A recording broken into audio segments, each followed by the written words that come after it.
Ciao a tutti e bentornati alla quinta edizione del telegiornale più bizzarro del mondo. La prima notizia riguarda la bimba nata nello stesso giorno del compleanno di madre e padre. Una coincidenza incredibile e una data molto speciale per genitori e figlia, visto che sono nati tutti e tre incredibilmente il 18 novembre. L'enorme coincidenza è arrivata in una famiglia inglese. La moglie Simone e il marito Matthew sono nati lo stesso giorno, il 18 novembre, anche se di 2 anni diversi. Lei ha 29 anni, lui ne ha 40. Se già questo è un fatto particolare, ad aggiungersi all'elenco delle particolarità è arrivata anche la piccola Alma, figlia della coppia, nata anche lei lo scorso 18 novembre. Ed eccoci al mistero delle pecore che girano in cerchio da 12 giorni. Oltre 100 pecore che da quasi 2 settimane girano in circolo senza una motivazione chiara. Un mistero ripreso in una fattoria situata nella regione della Mongolia. Il comportamento degli animali è apparentemente inspiegabile, anche per gli esperti che stanno cercando di capire cosa spinge a questo moto continuo e circolare. Come dire, se girano, girano. Impara il francese per chiederle di uscire, poi scopre che è tedesca. La figuraccia di un ragazzo convinto di avere a che fare con una coetanea francese. Ha studiato la sua lingua per fare colpo impiegandoci mesi, ma poi ha scoperto che era tedesca. Poco male, ha imparato una lingua in più. Dal mondo degli animali. Il cane con 3 zampe che ha imparato a camminare come un essere umano. Dexter ha perso una zampa anteriore in un incidente e anche l'altra purtroppo è rimasta compromessa. I padroni gli avevano comprato un supporto con rotelle, ma lui un giorno si è alzato e ha iniziato a camminare sulle zampe posteriori. Una storia di resilienza e forza d'animo davvero incredibile. Lo strano caso degli abitanti ostaggio delle gazze. Usciamo di casa e ci attaccano. A Maggiano, piccola frazione di Lucca, le gazze sono diventate un problema. Gli abitanti di via Sarzanese hanno raccontato a Lucca in diretta che ormai per proteggersi dagli attacchi dei volatili sono costretti ad uscire muniti di ombrello, anche se fuori splende il sole. Secondo i residenti, tutto ha avuto inizio quando una piccola gazza si è avvicinata al davanzale di una casa e le è stato dato del cibo. Da allora abbiamo deciso di non farlo più, raccontano, ma gli attacchi sono proseguiti. L'agricoltore che lascia mezza eredità al cane ed esclude i figli. Un agricoltore indiano di 50 anni ha deciso di escludere totalmente i figli dal proprio testamento, sostituendoli con Jack, il fedele cane di famiglia, e includendo la seconda moglie. Come riportano i quotidiani locali, il cinquantenne non ha alcuna intenzione di cambiare idea. Loro sono coloro che si sono presi cura di me, racconta, e mi hanno sempre supportato. Ossessionata dalle patatine. Da 10 anni non mangia altro. Ne ho mangiato 2 maxi confezioni al giorno negli ultimi 10 anni. Chi vede il mio carrello della spesa pensa che stia organizzando una festa per bambini. L'idea di mangiare qualcos'altro mi deprime. Non ho intenzione di riempirmi di cibo salutista.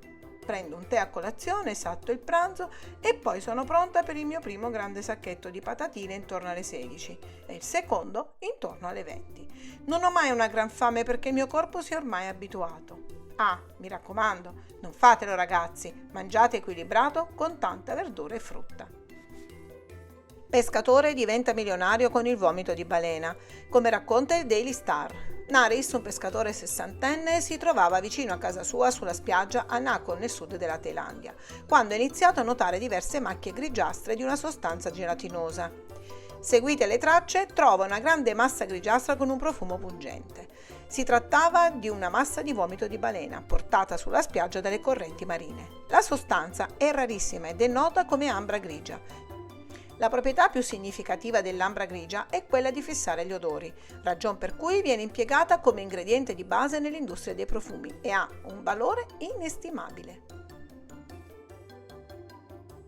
Passiamo a un'altra notizia, la zucca gigante da 400 kg che diventa una barca.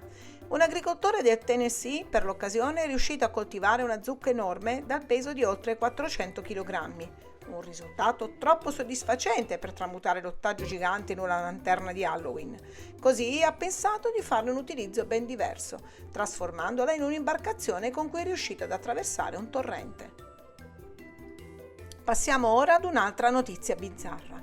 Aereo atterra in Scozia invece che in Germania. Ci scusiamo per l'errore. Un volo della British Airways, partito da Londra e diretto a Düsseldorf in Germania, è atterrato a Edimburgo a causa di un clamoroso e singolare disguido. Stando a quanto scrive la BBC, al pilota sarebbe infatti stato consegnato un piano di volo sbagliato. Così, anziché fare rotta verso la Germania, l'aereo si è diretto verso la Scozia. Tutto, ovviamente, all'insaputa dei passeggeri, che si sono accorti dell'errore solo quando il velivolo ha toccato terra. L'annuncio del pilota è stato "Benvenuti a Edimburgo".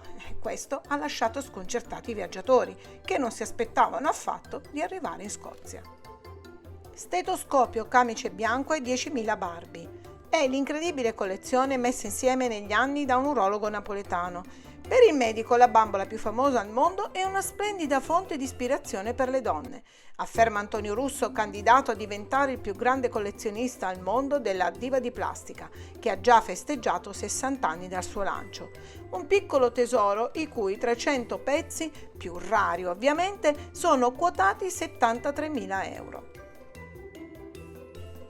Si sente dire la bambina è una bulla e la punizione del padre è esemplare. Il bullismo è un problema nelle scuole di tutto il mondo e io, che sono un insegnante, ne so qualcosa. Dall'Europa agli Stati Uniti troppo spesso si sente parlare di violenze nei confronti di giovani indifesi, maltrattamenti che spesso passano in sordina tra le vittime che restano in silenzio per paura di ulteriori ritorsioni e i bulli che si coprono a vicenda. Ma per fortuna ogni tanto ci sono dei genitori che non difendono a spada tratta i loro figli e prendono le decisioni giuste per correggere i comportamenti negativi. Un po' come ha fatto Max Cox, un papà americano che per punire la figlia di 10 anni, sospesa per la seconda volta dal servizio scuolabus per aver bullizzato un compagno, l'ha costretta a fare a piedi il tragitto che porta da casa a scuola. Ben 8 km percorsi con 2 gradi di temperatura. Si ferma a fare benzina in autostrada e dimentica la moglie in autogrill. 2 coniugi ottantenni erano andati in vacanza da alcuni parenti e si erano fermati in un autogrill sull'autostrada Roma-L'Aquila per fare rifornimento. La donna ne aveva approfittato per andare ai servizi. Quando però è tornata nell'area di servizio, il marito era già ripartito. Alla povera signora non è rimasto altro da fare che chiamare il coniuge al telefono.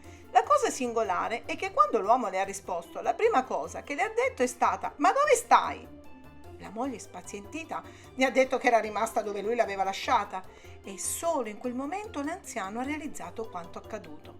E dire che si era pure arrabbiato perché in macchina parlava alla moglie e lei non gli rispondeva. L'ultima notizia riguarda il baby portiere che perde 11-0 al suo esordio. Il papà mette le sue parate sui social e accade una cosa strana. Piovono i complimenti. Alan, padre del giovane Harrison, ha postato su Twitter il video dei suoi salvataggi, ma non pensava che sarebbero arrivati così tanti messaggi di incoraggiamento da parte di alcuni degli atleti più famosi in Gran Bretagna. David Seaman, ex portiere dell'Arsenal, ha scritto: "Molto bene, io nella mia prima partita ho preso 12 gol in un solo tempo".